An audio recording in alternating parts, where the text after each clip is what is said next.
Assalamualaikum warahmatullahi wabarakatuh. Saya di sini akan mereview jurnal tentang paradoks penegakan hukum pidana dalam kriminologi di Indonesia.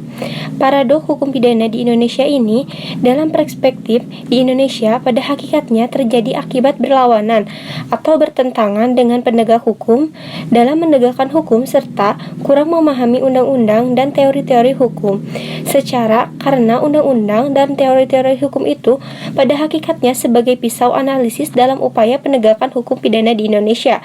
Paradoks dalam penegakan hukum di Indonesia pada umumnya akibat lemahnya ilmu pengetahuan hukum aparatur penegak hukum itu sendiri didalami memahami undang-undang dan teori hukum sehingga dapat menegakkan pidana yang sering terjadi kesalahan. Padahal teori hukum itu merupakan sumber hukum yang memecahkan peristiwa, sedangkan proses atau yang terjadi di tengah masyarakat. Faktor penyebab terjadinya paradoks penegakan hukum pidana di Indonesia yaitu antara lain faktor hukum itu sendiri. Yang kedua ada faktor penegakan hukum, yang ketiga ada faktor sarana, yang keempat ada faktor masyarakat, yang kelima ada faktor budaya.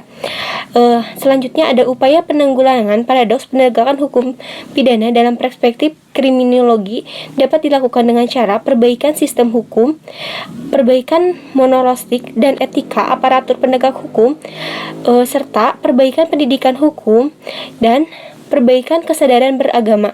Sekian, wassalamualaikum warahmatullahi wabarakatuh.